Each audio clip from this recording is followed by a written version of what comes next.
थांनाय बिटिसि इलेक्शननि फिथाइ बायदिनो फैगौ एमएलए इलेक्शनावबो इउपिपिएलआ मोनगोन नामा? এইবাৰ বিটিচিত 12টা সিটটো যাতে ইউপিপিএলৰ হাতত আহে। কমিশনাৰৰ ৰিপৰ্টটোৱে আপোনাক দি দিলোঁ। পৰাজয়টো মুঠে হোৱা নাই, জয়হে হ'লোঁ। আমি 2020 চনত পাইছিলোঁ 4,80,000 ভোট। তেতিয়া আমাৰ সিট আছিলে 12টা, হয় না নহয়? এইবাৰ আমি 6,15,000 ভোট পাইছোঁ। পৰাজয় আমি জয়ৰ ওপৰত জয়। हाब आसलखौ दिनैसो नुथारबायलै बिराद गोबावनि उनाव आगोलनि एक्स इएम दानि एमसिएलए दा बिथाङा बिराद गोबावनि गेजेराव माखासे केलकुलेसन खालामदों, माखासे अंक बानायदों फैगौ इलेक्शननि थाखाय बा आपकामिं एमएलए इलेक्शननि थाखाय। दा नोंथांमोना बेनि केलकुलेसन भिडिअखौ नोंथांमोना नायला। खुलुमबाय बयनिसिमबो नोंथांमोनखौ आंनि इउट्युब चेनेल माय अपिनियन अफिसियेलाव बरायनानै लाग्रोनाय जाबाय। आरो जायफोर आंनि चेनेलाव गोदान फैदों अन्नानै आंनि चेनेलखौ साबस्क्राइब खालाम, लाइक, शेयार, कमेन्ट खालामनो दाबाव। आसा खालामबाय नोंथांमोना मोजाङै मोजां दं आरो आंनि चेनेलखौ बा आंनि माय अपिनियन अफिसियेल नैबे इउट्युब चेनेलखौ हेफाजाब होगोन बा सापर्ट खालामगोन होननानै आं आसा थाबाय, मिजिं थाबाय। दा बिथांनि केलकुलेसन जे भट देरखानायनि केलकुलेसन बा थांनाय बिटिसि इलेक्शनाव माबोरै जेनामोन, बिसिबां भटआव जेनामोन, बा दिनैसिम जोङो माने इउपिपिएलआ जेनाखै, देरहादोंसो, सिगांनिफ्राय बांसिन माबायाव देरहानो हादों होननानै बिथांमोनहा क्लेम खालामदों।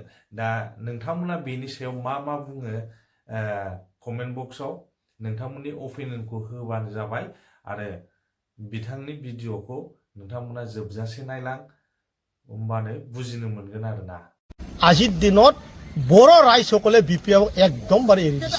মানে আদিবাসী ভাইসকলক এছটি বিকি পেলাই তেখেতসকলক 80% ভোট ল'বলৈ সক্ষম হৈছে। নাজানো মই এতিয়া এছটি পাইছে না নাই, আমি ইমান খবৰ লোৱা নাই। নাজানো মই এতিয়া এছটি পাইছে না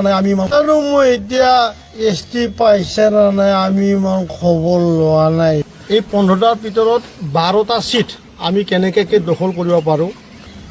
ইলেকশ্যন কমিশনাৰৰ যি ৰিপৰ্ট 7,92,000 বিপিএফ পাৰ্টিয়ে পাইছে আৰু ইউপিপিএলে পাইছে 6,15,000। ডিফাৰেন্সটো 1,77,000। আকৌ কৈছোঁ আমি বিট হৈছোঁ, আমি হাৰিছোঁ বিপিএফৰ লগত 1,77,000 ভোটত। এতিয়া কাহিনীটো ইয়াতে আছে যে বিপিএফ বিটিচি অঞ্চলত নায়েই। ইয়াত দুটাই সমাজ, আমাৰ মুছলিম ভাইসকল আৰু আদিবাসী ভাইসকলে এই সময়ত বিটিচিত চৰকাৰ কৰি আছে। ইয়াত বিপিএফ বুলি ক'লে যদি ভাবি লয় মানুহে কোনোবা অকলে বড়ো মানুহে ভোট দি মানে বিপিএফ চৰকাৰ কৰি আছে, মুঠে নহয়। বড়োসকলে যোৱা নিৰ্বাচনত বিপিএফক ভোট দিয়া নাই। উদাহৰণস্বৰূপে 4,71,000 মুছলমান ভাইসকল ইয়াত ভোট কৰে। 10% যদিও বাদ দিয়া যায়, 4 লাখ মুছলমান ভাইসকলে ভোট কৰিছে আৰু ইউপিপিএলে 10%হে মুছলমানৰ পৰা ভোট পাবলৈ সক্ষম হৈছে। অৰ্থাৎ 3,60,000 মুছলমান মানুহে হাগ্ৰামা ডাঙৰীয়া বা বিপিএফক ভোট কৰিছে। ইয়াত অলপ আগত কোৱা কথাৰ লগত মিলিছে না? আমাক হাৰাইছিলে 177 ভোটত, 1,77,000ত। এতিয়া মুছলমান ভাইসকলে কিমান ভোট দিছে অফিচিয়েলি কৈ আছোঁ আমি, 3,40,000 মুছলমানে ভোট কৰিছে। আনফালেদি আদিবাসী আৰু চাউথাল 2,16,000 মানুহে ভোটিং কৰে। তাৰে ভিতৰত 20%হে মাত্ৰ আমি ভোট পাবলৈ সক্ষম হৈছোঁ। 80% আদিবাসী আৰু চাউথাল ভাইসকলক তেখেতে কিবা হৰেক মালৰ দৰে কিবা এছটি লাগে না কি লাগে, মই ছ'চিয়েল মিডিয়াত দেখা পাইছিলোঁ। এছটি লাগে না কিবা এনেকুৱা বেপাৰ কৰিবলৈ গৈছিল আদিবাসী ভাইসকলৰ আগত। মই দেখা পাইছোঁ নিজৰ চকু দি, মই ছ'চিয়েল মিডিয়াত দেখা পাইছোঁ দেই। কোনোবাই এআই কৰিছে না কি নাজানো, যদি সত্যতা আছে সেইটো হয়। তেখেতে মানে আদিবাসী ভাইসকলক এছটি বিকি পেলাই তেখেতসকলক 80% ভোট ল'বলৈ সক্ষম হৈছে। নাজানো মই এতিয়া এছটি পাইছে না নাই, আমি ইমান খবৰ লোৱা নাই চব। কিন্তু কথাটো হ'ল এই অঞ্চলত বিপিএফ আগৰ পৰাও নাই, এতিয়াও নাই আৰু আগন্তুক দিনতো নাথাকে। যদিও তেওঁ ভাবি আছে যে আমি এইবাৰো BTCত 15টা ছিটত আমিয়ে 15টা জিকিম বুলি শব্দবিলাক আমি শুনি পাই আছোঁ। তাৰ কাৰণে এই কথাটো আপোনালোকক অৱগত কৰিছোঁ। BTC নিৰ্বাচনত যিহেতু আপোনালোকে পৰাজয় বৰণ কৰিলে, এইবাৰ অসম বিধানসভা নিৰ্বাচনত কি হ'ব? পৰাজয় ক'ত হ'ল ভাই? মই অলপ আগতে আপোনাক শুনালৈ দেখোন, হিচাপ ইলেকশ্যন কমিশ্যনাৰৰ ৰিপৰ্টটোৱে আপোনাক দি দিলোঁ। পৰাজয়টো মুঠে হোৱা নাই, জয়হে হ'লোঁ। আমি 2020 চনত পাইছিলোঁ 4,80,000 ভোট, তেতিয়া আমাৰ চিট আছিলে 12টা, হয় না নহয়? এইবাৰ আমি 6,15,000 ভোট পাইছোঁ। পৰাজয় আমি জয়ৰ ওপৰত জয়, জয়ৰ ওপৰত জয়।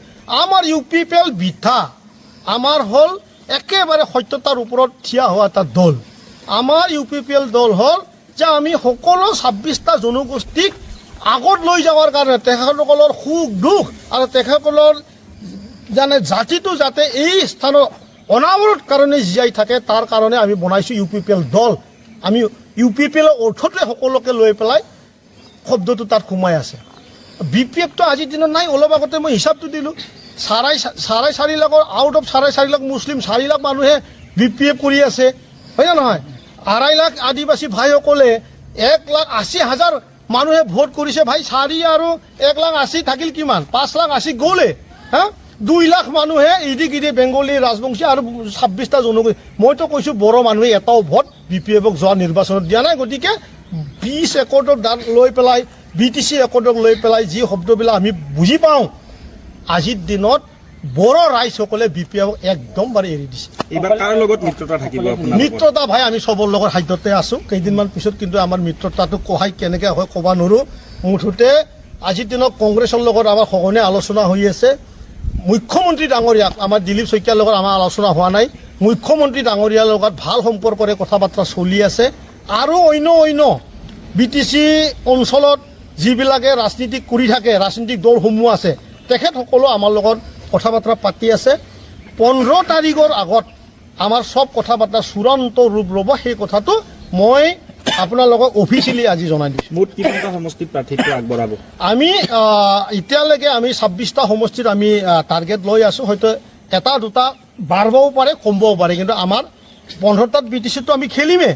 তাৰ বাদেও আমাৰ বাহিৰত যিকেইটা আমি সমষ্টি আমাৰ কেণ্ডিডেট এতিয়া ওলাইছে, হেভি কেণ্ডিডেট, তেখেতসকলে এই সময়ত BJP কৰিছিলে, তেখেতসকলে এই সময়ত কংগ্ৰেছৰ ex-MLA হয়, তেখেতসকলে যুদ্ধটো ইফালেও হ'বলৈ গৈ আছে। মানাহত কি চিন্তা চৰ্চা কৰিছে? যিহেতু আজিৰ সভাখন আপোনালোকে আজি আমি মানাহৰ আমিতো ক'লোৱে মানাহতো আমাৰ কেণ্ডিডেট থাকিব। এতিয়া মানাহত কেণ্ডিডেট আমাৰ থাকিব আৰু মানাহত আমি জিকিম। মানাহত যি এতিয়া ৰাজনীতি কৰাৰ যি চিনাৰিঅ', যি মুছলমান ভাইসকল আৰু বড়ো ভাইসকল ইয়াত মেজৰ এটা ৰোল ল'ব, গতিকে ইয়াত খেল হ'ব ভাই, মানাহত খেল হ'ব। ইয়াত UPPL জিকাটো ইয়াতে নিৰ্ঘাত ফাইনেল। মাইনৰিটি ভোটাৰসকলে এইবাৰ কাক ভোট দিব? UPPL মাইনৰিটি ভাইসকলে এতিয়া কি ক'ম, তেখেতসকলেতো এতিয়া BTCত চৰকাৰ কৰি আছে, BTCতো তেখেতসকলে চৰকাৰ কৰি আছে। এতিয়া তেখেতসকলে এতিয়া BJPৰ লগত মিত্ৰতা থাকিব নে নাই মই কি ক'ব পাৰিম। এতিয়া তেখেতসকলেতো এতিয়া BJP আৰু মাইনৰিটি তাতে জমা একেলগে চৰকাৰ কৰি আছে। মানে আপোনালোকে আশা কৰে এইবাৰ BTCত মাইনৰিটি ভোটাৰসকলে UPPLক ভোট দিব, এইটো সম্ভৱ হ'ব নিশ্চয়? মই সেইটোৱে ক'লোঁ, মাইনৰিটিৰ কথা মাইনৰিটিক এৰি দিছোঁ, কাৰণ এই সময়ত BTC চৰকাৰ মাইনৰিটি আৰু BJP দুটা মিলি পেলাই চৰকাৰ কৰি আছে। সেইটো শব্দই ক'লোঁ। ধন্যবাদ।